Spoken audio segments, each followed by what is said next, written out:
পেহেলগামে সম্প্রতি ভয়াবহ সন্ত্রাসী হামলার আন্তর্জাতিক তদন্ত চেয়েছে পাকিস্তান। যদি সত্যি আন্তর্জাতিক তদন্ত শুরু হয়, সেক্ষেত্রে তদন্তকারী দলকে সব রকম সহায়তা দিতে প্রস্তুত তারা। নিউ ইয়র্ক টাইমসকে দেয়া এক সাক্ষাৎকারে এ তথ্য জানিয়েছেন পাকিস্তানের প্রতিরক্ষামন্ত্রী খাজা আসিফ। সাক্ষাৎকারে তিনি অভিযোগ করেন, ভারত সিন্ধু নদের পানি চুক্তি বাতিলের অজুহাত হিসেবে পেহেলগামের হামলাকে ব্যবহার করছে এবং কোনো সাক্ষ্য প্রমাণ তদন্ত ছাড়াই পাকিস্তানের বিরুদ্ধে শাস্তিমূলক পদক্ষেপ গ্রহণ করেছে।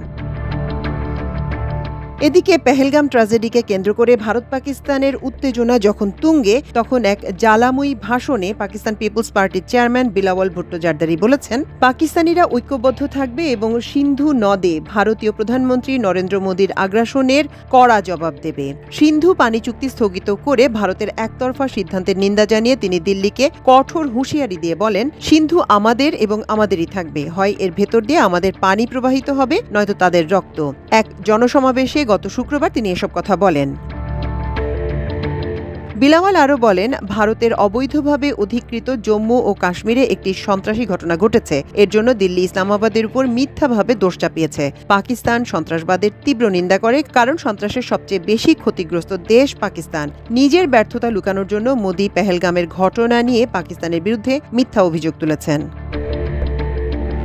বিলাওয়াল বলেন, ভারত সিন্ধুর পানি চুক্তিকে অস্বীকার করলে তা মেনে নেওয়া হবে না। তিনি এই কঠিন সময় জাতিকে ঐক্যবদ্ধ হওয়ার এবং ভারতকে উপযুক্ত জবাব দেওয়ার আহ্বান জানান। তিনি বলেন, ভারতের ইস্যুতে পিপিপি প্রধানমন্ত্রী শেহবাজের পাশে রয়েছে। এদিকে নিউ ইয়র্ক টাইমসকে পাকিস্তানের প্রতিরক্ষা মন্ত্রী খাজা আসিফ বলেছেন, আমরা চাই না যুদ্ধের আগুন জ্বলে উঠুক, কারণ এমন পরিস্থিতি দেখা দিলে সেটি এই পুরো অঞ্চলের জন্য বিপর্যয় ডেকে আনবে।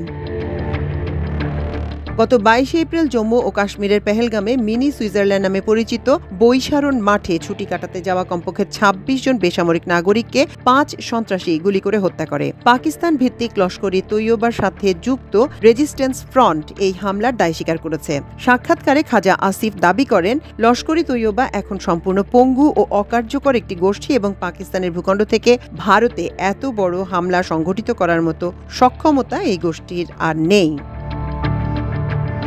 মাল্টিমিডিয়া ডেস্ক, আমার দেশ।